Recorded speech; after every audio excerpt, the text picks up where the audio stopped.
Hi everyone, welcome back to Shani classes. कैसे हैं दोस्तों? अच्छे होंगे, मज़े में होंगे, इंटरेस्टिंग तरीके से पढ़ भी रहे होंगे। खूब पढ़ाई करिए बस, ठीक है। कहीं से भी पढ़िए, खुद से पढ़िए, ज़्यादा करके खुद से पढ़िए, खुद रिवाइज करिए। सारी सीरीज़ को कम से कम 10 बार 15 बार रिपीट कर डालिए। बुक में पीछे क्वेश्चंस हों तो उसको देखिए, मैं भी भेज दूँगी कुछ थोड़ा सा फ़ोटोज़ लेके। तो जितना हो पाए उतना खुद से पढ़ने, ये रिवाइज़ करिए। अब नोट्स वगैरह मत लिखिए, आप लिखने से कोई फ़ायदा नहीं है। सिर्फ रिवाइज़ करिए, मैथ लगाइए, रिवाइज़ करिए, मैथ लगाइए, रिवाइज़ करिए। उसी आपका काम होने वाला है, ठीक है। आज की जो ये क्लास है यहाँ पर इंग्लिश में होने वाली है। आपको मैं एक्टिव पैसिव एक दिन क्लास में दी थी, लेकिन वो पीडीएफ नहीं मिल रहा है मुझे, इसलिए मैंने दोबारा लिखना पड़ा और आपको एक्सरसाइज करवाऊंगी। उस दिन भी कुछ बताया था, आज भी बता देती हूँ ताकि आप समझ पाएँ।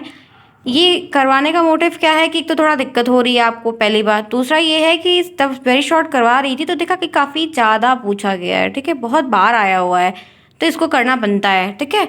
आज स्टार्ट करते हैं। क्वालिटी इंक्रीज कर लेना, आपको क्लियर दिखाई देगा, ठीक है। ये मैंने लिखा हुआ है, मैं इसीलिए लिख कर नहीं पढ़ाती क्योंकि लिखने में बड़ी दिक्कत हो जाती है। एक तो स्केच से लिखना पड़ता है, फिलहाल थोड़ा सा देख लेना, नहीं क्लियर दिखता होगा तो क्वालिटी इंक्रीज कर लेना, टेलीग्राम पर दे दूंगी, वहां से ले लेना आप लोग, ठीक है। एक्टिव और पैसिव वॉइस दो ही है यहाँ पर जिससे प्रश्न बन रहा है ज़्यादातर करके। एक्टिव वॉइस का मतलब क्या है कि जिसमें एक ऐसे देखिए सेंटेंस आपको दिया रहेगा, एक सेंटेंस आपको नॉर्मली दिया है। एक्टिव वॉइस और पैसिव वॉइस पहचानने के लिए नहीं आएगा, लेकिन पहचानना आपको ज़रूरी है। पहचान आप कर पाएंगे तब आप बता ले जाएंगे। अब जैसे कि एक्टिव वॉइस में क्या होता है, मतलब एक ऐसा वाक्य आपको दिया रहेगा जिसमें आपको कर्ता की प्रधानता वहाँ पे ज़्यादा दिखेगी, कर्ता का जो काम है वो ज़्यादा दिखेगा, कर्ता की जो प्रेजेंस है वो ज़्यादा दिखेगी। सबसे सर्वोपरि अगर कोई दिखेगा तो वहाँ पर कर्ता दिखेगा। मतलब एक सेंटेंस में सब्जेक्ट की जो पहचान है या सब्जेक्ट का जो महत्व है वो एक्टिव सेंटेंस में आपको ज़्यादा देखने को मिलेगा। एक्टिव सेंटेंस में सब्जेक्ट यानी कि कर्ता की जो प्रधानता है वो प्रमुखता के तौर पर रहेगी, मतलब सर्वोपरि अगर कोई है तो एक्टिव के सेंटेंस में, एक्टिव वॉइस के सेंटेंस में सब्जेक्ट की होगी, ठीक है। यही तरह अगर बात कर लो आप पैसिव की, तो पैसिव में पता है क्या होता है, ये जो सब्जेक्ट होता है ना इसको नेग्लिजिबल कर देते हैं। मतलब कोई खास इंपॉर्टेंस नहीं होती है, रहेगा नहीं भी रहेगा तब भी पैसिव वॉइस का सेंटेंस बन जाएगा, और रहता भी है तो कोई खास इंपॉर्टेंस नहीं होती। पैसिव वॉइस में जो मेन लीडिंग रोल को प्ले करता है वो एक्टर बदल जाता है, वो हो जाता है ऑब्जेक्ट। ध्यान रखिएगा, आपको समझना है कि दोनों में क्या अंतर है। एक्टिव वॉइस की बात की जाएगी तो सर कुछ डिपेंड करेगा सब्जेक्ट पे। अगर उसी जगह से वही सेम सेंटेंस को चेंज करके पैसिव वॉइस की बात की जाएगी तो वो सारी चीज़ें आपके ऑब्जेक्ट पे डिपेंड करेगी, ना कि सब्जेक्ट पे। ये दोनों में एक बेसिक सा डिफरेंस है और इन्हीं के डिफरेंस के इर्द गिर्द सारी चीज़ें घूम रही हैं, ठीक है। तो दोनों को बता दिया कि एक्टिव वॉइस क्या है, पैसिव वॉइस क्या है एक्चुअल में। अब आइए एक सेंटेंस देखिए ताकि आपको एग्जाम्पल समझ में आए। कभी एक्टिव वॉइस की परिभाषा नहीं आएगी, कभी पैसिव की नहीं आएगी, सिर्फ चेंज करने को आएगा। एक सेंटेंस है, ये एक्टिव में है, ध्यान रखना। He sings a song, he sings a song. तो यहाँ पर क्या है, ही क्या है, एक सब्जेक्ट है। सिंग्स यहाँ पर क्या है, गाना। यहाँ पर गाना गाना गाना गाना, एक गाना तो मतलब वो गाना हो गया, और एक क्या है, गाना क्रिया। तो यहाँ पर ये सिंग क्या है, वर्ब है। ये ऑब्जेक्ट हो गया सॉन्ग, क्या गाना, गाना गाना। तो आप देख रहे हो कि ये सेंटेंस है, वह गाना गाता है, वह गाना गाता है। तो देखो क्या होगा, ये तो पहले पहचानो कि सब्जेक्ट सेंटेंस में क्या है। तो ये सब्जेक्ट है, ये वर्ब है, ये ऑब्जेक्ट है। अब आपको मैंने क्या बोला कि एक्टिव की जब बात होगी तो सब्जेक्ट ही सब कुछ होगा, सब्जेक्ट ही सब कुछ होगा। लेकिन जब पैसिव की बात होगी तो सब्जेक्ट मतलब कुछ नहीं होगा, उतना खास इंपॉर्टेंस नहीं होगी। अब करना क्या होता है आपको पैसिव बनाने में, एक्टिव के सेंटेंस को ऑब्जेक्ट बना दो, एक्टिव के ऑब्जेक्ट को सब्जेक्ट बना दो। यही इतना आपको इंटरचेंज करना है। क्या चेंज हुआ, ये अ सॉन्ग ऑब्जेक्ट था एक्टिव के केस में, पैसिव में आया तो राजा बन गया, सब्जेक्ट बन गया। अ सॉन्ग क्या बना, इस अ सॉन्ग के पीछे के हिस्से को उठाओ, आगे ले आओ, तो ये बन जाएगा क्या, यहाँ पर सब्जेक्ट कहलाएगा पैसिव के केस में। A song is sung by him. अब यहाँ पर देखो, आधे लोगों को दिक्कत होगी कि हिम क्यों आया, हिम यहाँ क्यों आया। हिम इसलिए आया कि मैंने आपको बताया था कि आपको ये चेंज का अभी बता दूंगी, आगे भी लिखा हुआ है कि अब जब हम ही एक्टिव में ही लिखते हैं और पैसिव बनाते वक्त ये यहाँ पर चेंज होगा, हिम में बदल जाएगा, ही का हिम हो जाता है। यहाँ पे वर्ब की थर्ड फॉर्म आ जाएगी, सिंग, सैंग, संग, ठीक है। तो ये वर्ब की थर्ड फॉर्म लगेगी। पैसिव वॉइस बनाते समय वर्ब की थर्ड फॉर्म का इस्तेमाल करते हैं। सब्जेक्ट को ऑब्जेक्ट, ऑब्जेक्ट को सब्जेक्ट बना देते हैं। यही आपको हर एक में करना है। बस टेंस में जब आप आएंगे, टेंस के हिसाब से जब बदलेंगे तो अलग आए, लेकिन टेंस के हिसाब से उतना प्रश्न टफ लेवल का नहीं आ रहा है, छोटा छोटा ही आ रहा है, ठीक है, जो ऊपर ऊपर से आ जाए, ठीक है। अब ये इज यहाँ पर पता है, इज एम आर क्या होता है, हेल्पिंग वर्ब होता है। क्लियर। आगे चलें, आगे चले, इसका स्ट्रक्चर भी तो बनेगा। क्या बनेगा, आपको उसको सिंपली लिखना है, subject plus is plus am plus are plus आप जो है वर्ब की थर्ड फॉर्म, उसके बाद फिर जो है प्लस ऑब्जेक्ट। यही आपको पैसिव बनाने का स्ट्रक्चर याद रखना। स्ट्रक्चर याद है, आप कर ले जाएंगे। टेंस और पैसिव में वॉइस में और डायरेक्ट इनडायरेक्ट में स्ट्रक्चर का खेल। जिसको स्ट्रक्चर प्रिपेयर है माइंड में, कोई भी सेंटेंस आएगा चेंज करने का 100% गारंटी है कि आप कर ले जाएंगे। ओके, चले आगे। मुझे उम्मीद है कि सबको समझ में आएगा। एकदम ठोस भाषा में पढ़ा। फर्स्ट सेमेस्टर में बच्चा आता है, उससे मैंने ठोस शब्द ले लिया। वैसे तो हम लोग सॉलिड बोलते थे कि जो पढ़ो एकदम सॉलिड पढ़ो, दमदार पढ़ो, लेकिन वो बच्चे ने जब पढ़ता है, पता नहीं कौन है, नाम नहीं आता, तो वो बोलता है मैम इसका ठोस मतलब बता दीजिए। तो वहाँ से वो वर्ड मैंने ले लिया। आ जाओ आगे, आ जाओ। देखो, ठोस चीज़ें ना याद रहती हैं कि क्या है एक्चुअल में, वरना इतना रूल है, इतनी रेगुलेशन है, कुछ कहने को नहीं। आ जाओ, देखिए रूल वन। रूल वन क्या है, एक्टिव से, एक्टिव को एसी लिख दिया है और पैसिव वॉइस को पीसी लिख दिया है, ठीक है, और शॉर्ट फॉर्म में कर दिया है, पीबी भी है, समझ जाना। एक्टिव से पैसिव में चेंज करने पर एक्टिव का ऑब्जेक्ट पैसिव का सब्जेक्ट बन जाता है, तथा एक्टिव का सब्जेक्ट पैसिव में ऑब्जेक्ट बन जाता है। वही जो चेंज करने की बात बताई, पहला रूल तो यही होता ही है और इसी रूल पे ज़्यादा बन रहा है प्रश्न। एक्टिव में जो सब्जेक्ट है वो पीसी में जाके, एक्टिव में जो सब्जेक्ट है वो पैसिव में जाएगा, तो क्या बन जाएगा, ऑब्जेक्ट बन जाएगा। और जो एक्टिव में ऑब्जेक्ट है वो पी उसमें पैसिव में आके क्या बन जाएगा, सब्जेक्ट बन जाएगा।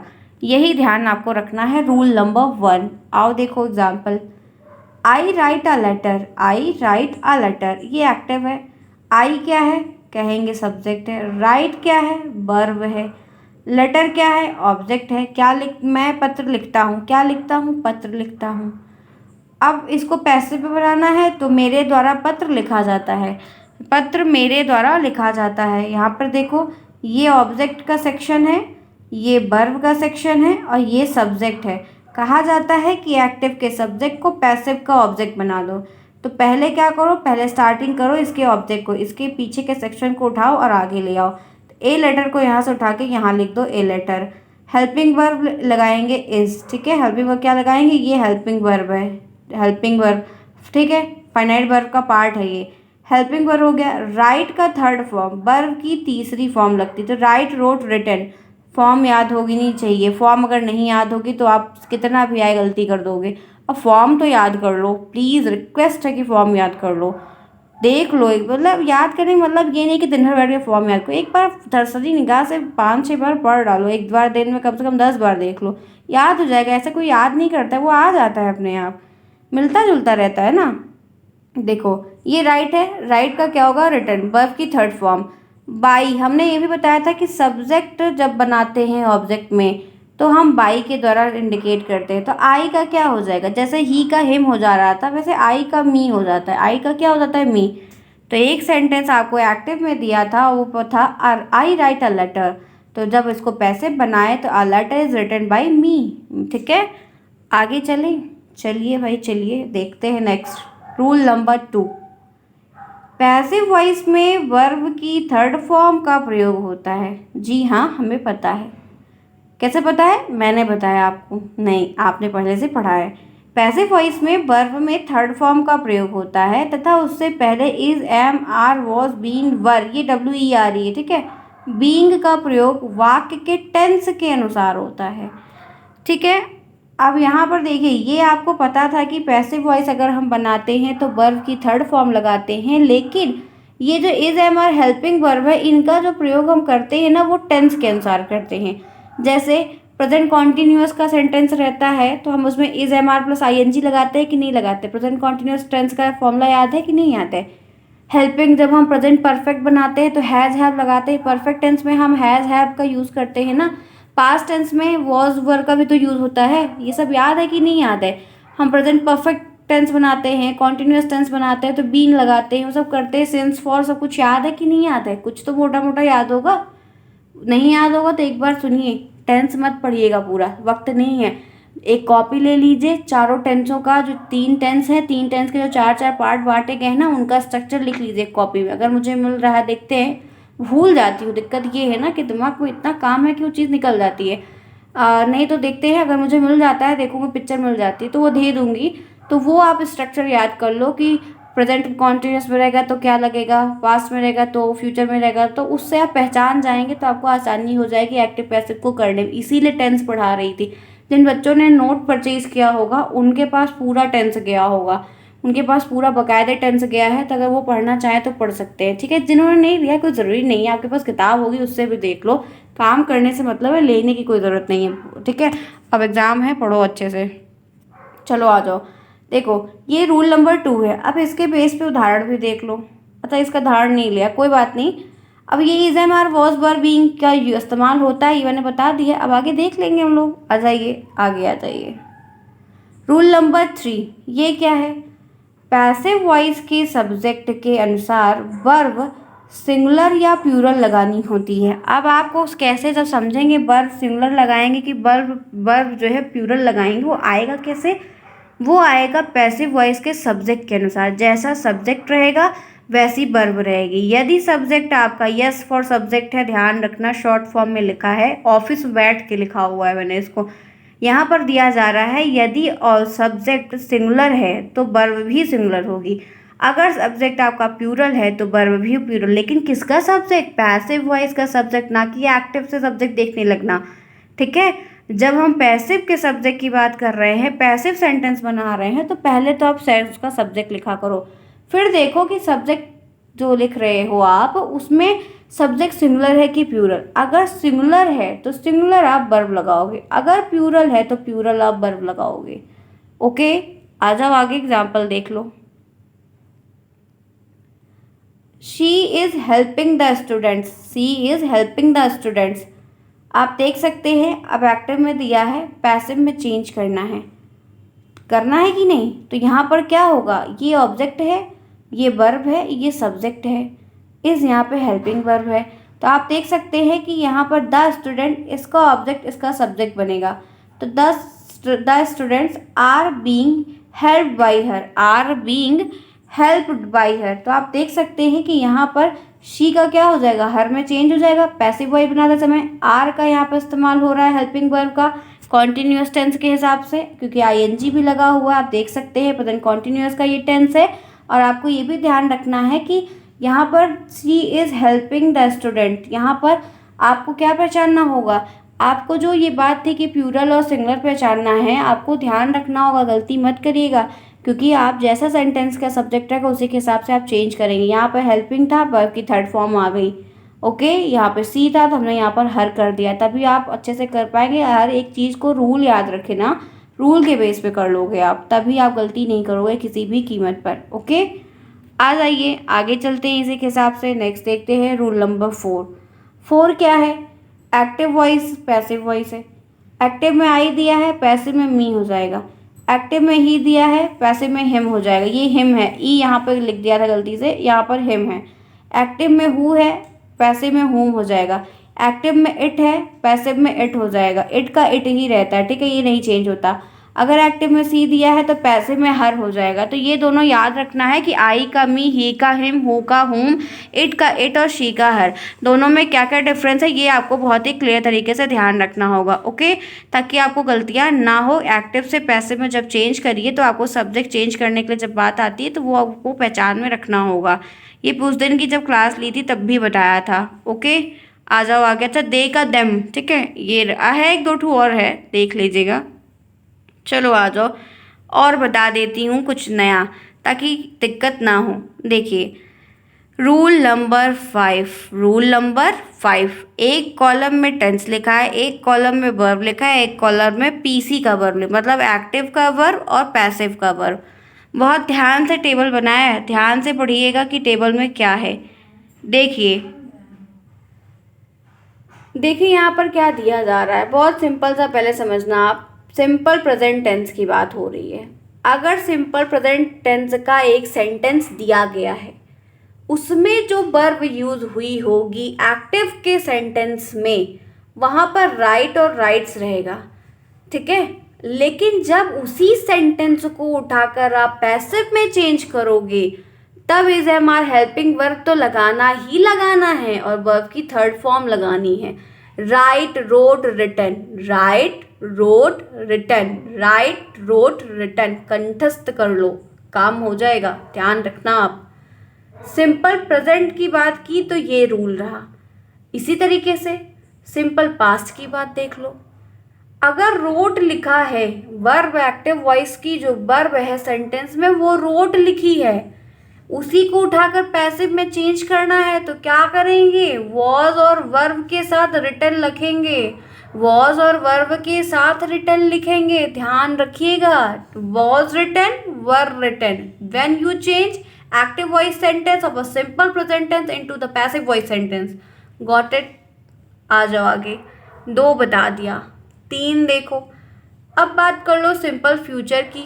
लो भैया, तीसरी बात है फ्यूचर की। क्या बात है, एक्टिव वॉइस में अगर सेंटेंस है फ्यूचर टेंस का, सिंपल फ्यूचर की बात हो रही है, तो जो वर्ब दी होगी वो शेल और विल और राइट करके होगी। मतलब ये तो क्रिया के आगे शेल और विल का इस्तेमाल होगा।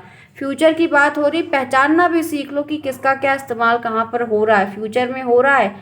अब जब आप इसको पैसिव में बनाओगे तो आपको क्या करना है, इन्हीं के साथ बी लगा देना है।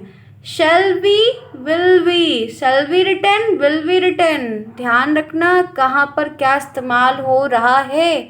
ओके, अब आ जाओ आगे। आता है, काफ़ी आता है। प्रेजेंट कॉन्टिन्यूअस में अगर सेंटेंस दिया है प्रेजेंट कॉन्टिन्यूअस में, अब इसमें एक्टिव वॉइस में वर्ब क्या है, इज में रहेगा, एम में रहेगा, आर में रहेगा, और राइटिंग, क्योंकि कॉन्टिन्यूअस का टेंस जब बात आती है तो वर्ब के साथ आईएनजी लग जाता है। प्रेजेंट कॉन्टिन्यूअस की हम बात कर रहे हैं, helping verb is am are के साथ वर्ब की थर्ड फॉर्म, वर्ब की फॉर्म और उसके बाद क्या आईएनजी लगता है, ठीक। अब इसी को उठाकर पैसिव बनाना है। एक्टिव में आपको दिया हुआ है, क्या करना है, कुछ नहीं करना। जब आपको ऐसा सेंटेंस प्रेजेंट कॉन्टिन्यूअस का दिया गया होगा सिंपल, जो आपको पैसिव बनाओगे तो इज एम आर के बाद में बीइंग लग दो ना, सिंपल सा बीइंग और डाल दो, उसमें बीइंग और इंक्लूड कर दो, BEING, being, being written, verb की थर्ड फॉर्म मत भूलना कभी भी। ओके, अब आइए नेक्स्ट 5वां पॉइंट। अब बात है पास्ट कॉन्टिन्यूअस टेंस की। समय नहीं खराब करना कोई भी लोग। लाइव क्लास में प्रॉब्लम क्या है कि एक तो वक्त की दिक्कत मेरे पास हो गई है, और दूसरी दिक्कत क्या है कि टाइम बहुत जाता है, आपको भी पढ़ना है, मुझे भी काम करना है, ठीक है। तो इस वजह से मैनेज कर लीजिए, समझ लीजिए। कोई भी प्रॉब्लम हो तो कमेंट बॉक्स में मेंशन कर दीजिए, इतना नाम मैं पहचान रही हूँ कि आपको रिप्लाई दे दूँगी, ठीक। अब देखो क्या दिया है, पढ़ लो, आपका काम हो जाएगा, पेपर बहुत नज़दीक है। पास्ट कॉन्टिन्यूअस में क्या है, वॉज और वर आएगा और डब्लू राइटिंग, ठीक है। वर्ब की जो फॉर्म है उसके साथ आईएनजी लग जाएगा। यहाँ पर आपको वॉज और वर्ब ध्यान रखना है। पास्ट कॉन्टिन्यूअस एक्टिव वॉइस का वर्ब। यहाँ पर बात है पैसिव में लिखेंगे तो बीइंग लगा देंगे, सिर्फ बीइंग लगा देंगे, वॉज वर्ब के साथ बीइंग लगा देंगे, ठीक है। तो ये आपका 5वां पॉइंट हो गया। इसी के साथ आगे आ जाओ। 6 पॉइंट देखो, प्रेजेंट परफेक्ट। अब प्रेजेंट सिंपल बताया, कॉन्टिन्यूस बताया, परफेक्ट देख लो। हैज़ हैव का इस्तेमाल करते हैं, वर्ब की थर्ड फॉर्म लगेगी, एक्टिव वॉइस में भी थर्ड लगेगी, पैसिव में भी थर्ड लगेगी। और हैज़ हैव एक्टिव वॉइस का सेंटेंस अगर प्रेजेंट परफेक्ट का दिया है तो उसके साथ हैज़ हैव रहेगा। चिन्हित कर लो क्या क्या सेंटेंस दिया हुआ है, तो उसमें ये चीज़ अगर दिख रही थी तो तड़ाक से दिमाग में ये एकदम क्विक आपका माइंड कैप्चर करना चाहिए कि ये तो उसका सेंटेंस होगा।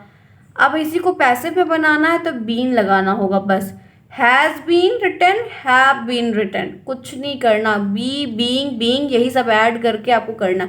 लेकिन आएगा कब पता है, जब प्रैक्टिस कर लोगे आप। 2016 की डायरी है, देखो कितनी पुरानी में रखी हुई है, कभी किसी में कुछ लिख दिया, कभी कुछ लिख दिया। चलिए आगे चलते हैं।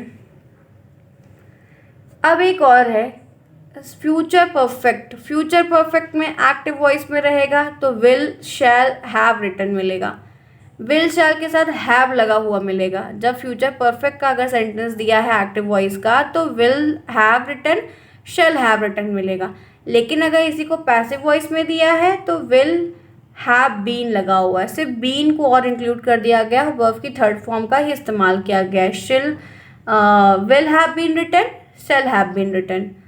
ठीक है, आ जाइए सेंटेंस। अभी तो ये सब सेट बताया फॉर्मूले का, वो पहचान के लिए बताया कि आपको दिक्कत हो रही है कैसे लगा दो, क्या इंक्लूड कर दो।